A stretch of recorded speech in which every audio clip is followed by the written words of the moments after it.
Hello बच्चों, मैं Sanjay sir आज एक नया चैप्टर लेके आया हूं, थियरी ऑफ डिमांड। पहली चीज तो ये जान लीजिए डिमांड होता क्या है। Demand means effective desire with any commodity are called demand. Effective desire of any commodity are called demand. किसी भी वस्तु को प्राप्त करने की जो प्रभावपूर्ण इच्छा है उसी को हम डिमांड कहते हैं।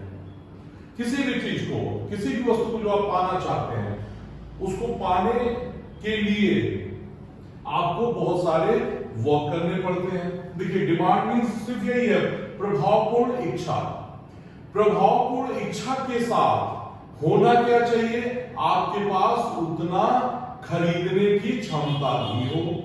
तो एक और इसकी डेफिनेशन, पहली डेफिनेशन तो हमने यही बताया, effective desire of any commodity. थोड़ा इसको और हम अगर एक्सप्लेन करें तो हम ये कह सकते हैं, डिमांड मीन्स विलिंगनेस टू पे eight certain price and certain time period. निश्चित मूल्य पे निश्चित समय में कोई भी उपभोक्ता जितनी भी वस्तु खरीदने को तैयार है उसी को हम कहते हैं demand. Willingness to purchase at certain price and certain time period are called demand. जैसे बच्चों फॉर एग्जांपल हम ले सकते हैं, पास में एक बड़ी अच्छी मिठाई की दुकान है, बड़ी अच्छी मिठाइयां मिलती हैं और वहां एक बहुत अच्छी मिठाई मिलती है, उसका नाम है रसमलाई। रसमलाई है 30 रुपए का, प्राइस सर्टेन है 30 रुपए पर पीस और टाइम भी सर्टेन है। इस समय 6 बज रहे हैं, डेट है 29 अगस्त 2022। Price certain, time certain. और अगर आपसे मैं क्वेश्चन करूं कि आप किस रेट पर कितने रसमलाई खरीदने को तैयार हो, आप बता रहे हो सर 5 पीसेस। यही है बच्चों हमारी क्वांटिटी डिमांड।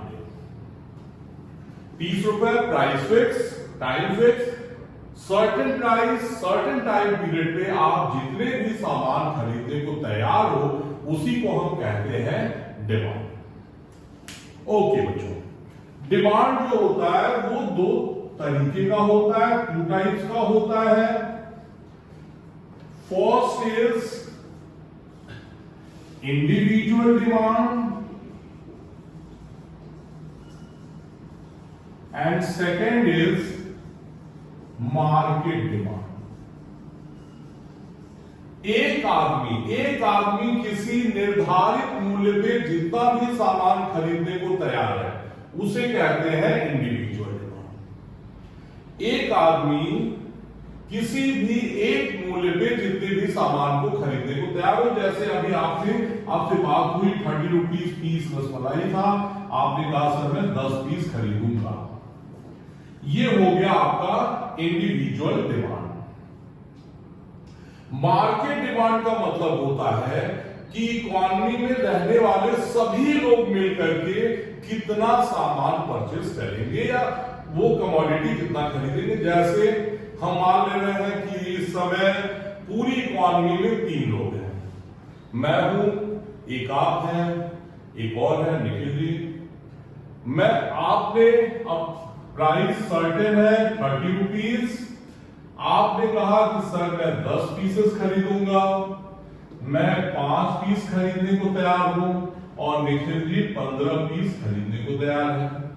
टोटल डिमांड जो आया वो आया 30 पीसेस। मार्केट डिमांड मीन्स किसी सर्टेन प्राइस पे इकोनॉमी में रहने वाले सभी लोग जितना डिमांड करते हैं उसको हम कहते हैं मार्केट डिमांड। या आप ये भी कह सकते हो, market demand is the summation of all individuals demand. जितना भी व्यक्तिगत मांग है उन सभी व्यक्तिगत मांगों को अगर जोड़ दिया जाए तो वही होगा बाजार मांग।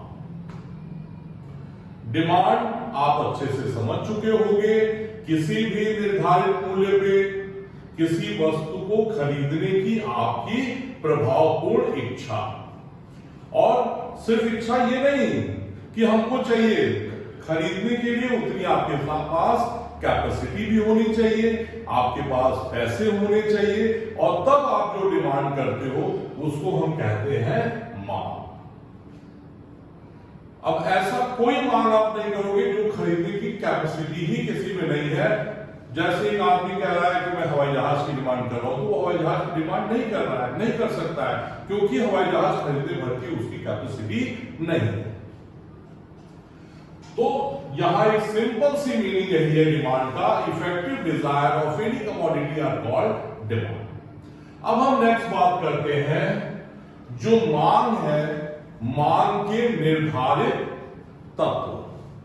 मांग को कौन कौन से ऐसे फैक्टर हैं जो डिटरमाइन करते हैं, या आप ये समझ लो कि आप ज्यादा सामान खरीदोगे, आप कम सामान खरीदोगे, ये किन किन बातों पे निर्भर करता है।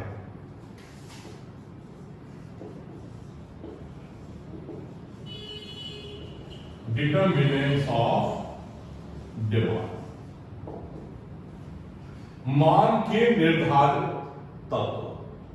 कौन कौन से निर्धारक तत्व हैं? पहला,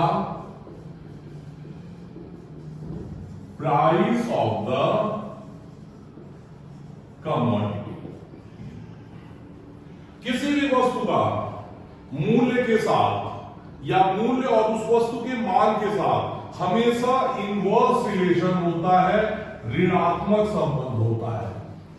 किसी भी वस्तु का मूल्य बढ़ेगा तो उसकी मांग घटेगी, मूल्य घटेगा उसकी मांग बढ़ेगी।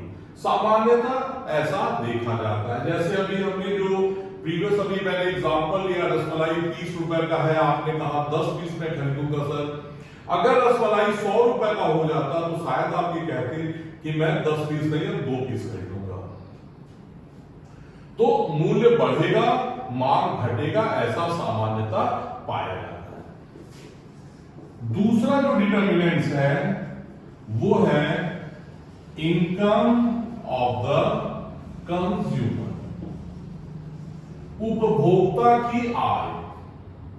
उपभोक्ता की आय के साथ सामान्यतः यहां पे हम पॉजिटिव रिलेशन या डायरेक्ट रिलेशन या प्रत्यक्ष संबंध हम देखते हैं।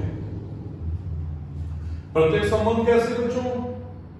किसी की भी आय बढ़ेगी तो वो ज्यादा सामानों को खरीदना चाहेगा, उसकी मांग बढ़ेगी। अगर आपकी इनकम बढ़ जाए तो आप ज्यादा रसमलाई खाओगे, ज्यादा किसी भी कमोडिटी को आप ज्यादा सामान आप खरीदोगे, बट नेचुरल है, इनकम बढ़ेगी, आपकी परचेजिंग पावर बढ़ जाएगी।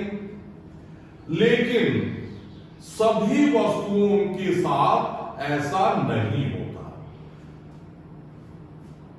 यहां इनकम के साथ डिमांड हमेशा पॉजिटिव रिलेशन ही होगा, ये कोई जरूरी नहीं होता।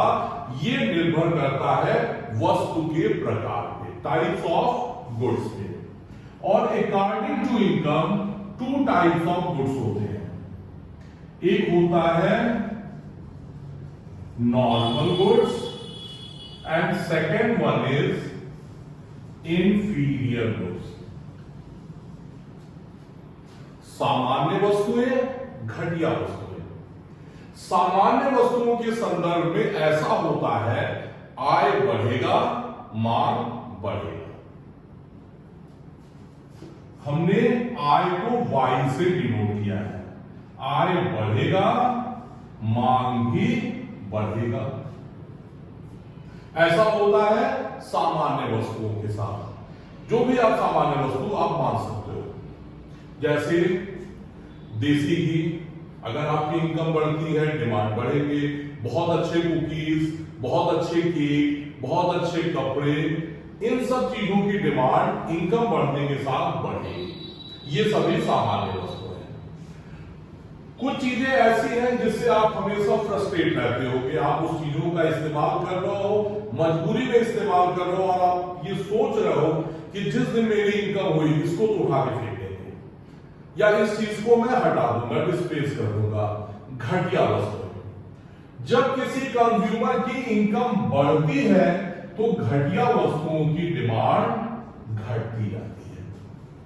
जैसे एक आदमी जिसके पास कम इनकम है, कोई नॉर्मल सी बिस्किट है वो खाता है, बहुत अच्छा उसको नहीं लगता, अगर उसकी इनकम बढ़ जाए तो वो उस उस बिस्किट की डिमांड को वो घटा देगा। ओके, दो हो गया, एक हो गया प्राइस ऑफ द कमोडिटी, दूसरा इनकम ऑफ कंज्यूमर, तीसरा है test and preferences. Test and preferences आ गया। आप ये भी कह लो फैशन। कोई भी चीज फैशन में आ जाए उसकी डिमांड बढ़ जाती है, कोई भी चीज आउट ऑफ फैशन हो जाए उसकी डिमांड घट जाती है।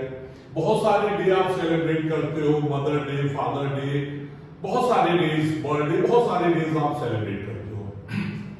एक हम लोग नया डे शुरू करें, रसमलाई डे। जितने दोस्त मिलेंगे सब एक दूसरे को गिफ्ट करेंगे रसमलाई। बच्चों क्या होगा, रसमलाई की डिमांड इंक्रीज हो जाएगी। या किसी भी चीज का, कोई भी चीज अगर फैशन में आ जाए तो उसकी डिमांड जो होती है वो बढ़ जाती है। मैं आपको एक छोटी सी कहानी बता रहा हूं। डेनिम, डेनिम एक कपड़ा है जो बहुत मोटा कपड़ा है। बहुत पहले यूरोप में कोल माइन में जो वर्कर्स काम करते थे उनके कपड़े बहुत ज्यादा फट जाया करते थे, क्योंकि उनको रोज कोल माइन में जाना होता था, आना होता था, लिफ्ट वगैरह बहुत अच्छे होते नहीं थे, जिससे उनके कपड़े फट जाया करते थे।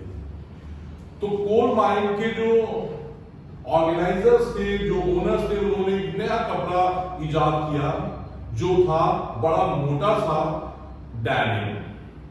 बहुत मोटा कपड़ा था, जल्दी फटता नहीं था। ये कोल माइन के वर्कर्स गरीब होते थे, बार बार जमीन के नीचे जाते थे, आते थे, उनके कपड़े में रगड़ खाता था, उनके कपड़े फट जाते थे, कपड़ा फेक हो जाता था, कलर उड़ जाता था। जो आज सबसे महंगा बिक रहा है डैमेज जींस। किसी ने वो कपड़े पहन के मूवी में एक्टिंग की और वो अचानक से इतना ज्यादा पॉपुलर हो गया। तो किसी भी चीज के फेवर में, किसी भी चीज के लिए अगर फैशन उसके फेवर में है तो डिमांड ज्यादा होगा, अगर फैशन या टेस्ट एंड प्रेफरेंसेस अनफेवर है तो डिमांड आपका डिक्रीज होगा। तो बच्चों हम यहां भी कह सकते हैं, यहां हमको डायरेक्ट रिलेशन दिख रहा है या पॉजिटिव रिलेशन दिख रहा है।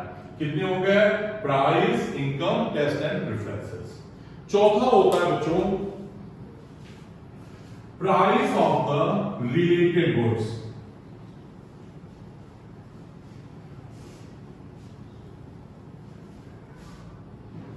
Four determinants is price of related goods. Related goods क्या होता है बच्चों? बहुत सारी ऐसी वस्तुएं होती हैं जो एक वस्तु की प्राइस का चेंज होना दूसरे गुड्स के डिमांड को डिस्टर्ब कर देती हैं, उसी को हम कहते हैं रिलेटेड गुड्स। जैसे पेप्सी और कोक। आप में से मेरे व्यू देखने वाले बहुत सारे लोग पेप्सी यूज करते होंगे, बहुत सारे कोक यूज करते होंगे, और आप देखते होंगे दोनों की प्राइस सिमिलर है।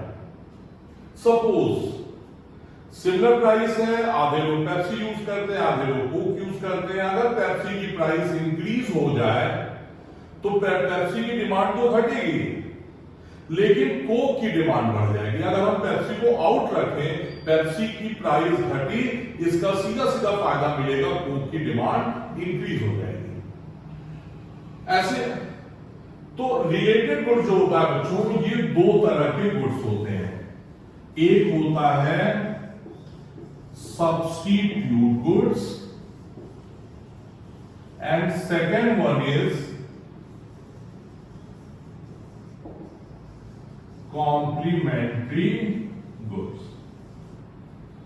Substitute goods and complementary goods, इसको बोलते हैं स्थानापन्न वस्तुएं और इसको कहते हैं पूरक वस्तुएं। सब्स्टिट्यूट गुड्स या स्थानापन्न वस्तु होता क्या है?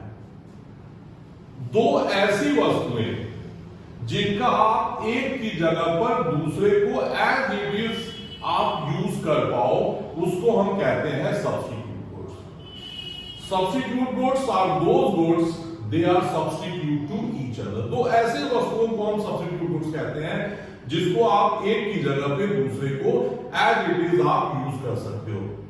जैसे टी एंड कॉफी, अगर आप किसी फ्रेंड के यहाँ गए, किसी रिलेटिव के यहाँ गए, वहां टी की जगह पे कॉफी आएगा तो आप एज यूजुअल उसको एक्सेप्ट करोगे। कॉफी की जगह टी आ गया, कोई बात नहीं। ये होता है substitute goods. T, coffee, Pepsi, Coke. शाम में कौन सी सब्जी बनेगी ये हमें नहीं पता।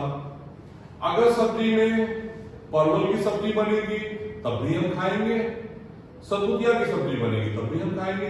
यानी परवल की सब्जी, सतपुतिया की सब्जी दोनों एक दूसरे के क्या है? सब्स्टिट्यूट है। सब्स्टिट्यूट गुड्स के कंडीशन में होता है बच्चों, एक गुड्स की प्राइस बढ़ेगी। सपोज पेप्सी अगर महंगा हो रहा है तो इसका रिजल्ट क्या होगा? कोक की डिमांड बढ़ जाएगी। प्राइस किसकी इंक्रीज हो रही है? पेप्सी की। एक्स को हमने पेप्सी मान लिया, पेप्सी की प्राइस बढ़ी, रिजल्ट कोक का डिमांड इंक्रीज हो गया। इसको हम कहेंगे पॉजिटिव रिलेशन या direct relation. Next one is the complementary goods. Complementary goods are those goods they are complement to each other. पूरक वस्तुएं, दो ऐसे वस्तुओं को हम पूरक वस्तुएं कहते हैं जहां एक के बगैर दूसरे का काम ही ना चले। जैसे कार एंड पेट्रोल। बच्चों बहुत अच्छी सी कार हो आपके पास, बहुत शानदार सी कार है, पेट्रोल ना हो, सोचो कैसा लगेगा? बहुत अच्छी कार, मर्सिडीज से भी अच्छी कार, हीरे मोती उस पे लगे हुए हैं, पेट्रोल नहीं है, उसके आगे दो बैल लगा दिया, खींच के जा रहे हैं। क्या आप ऐसे कार में बैठना चाहोगे? कभी नहीं।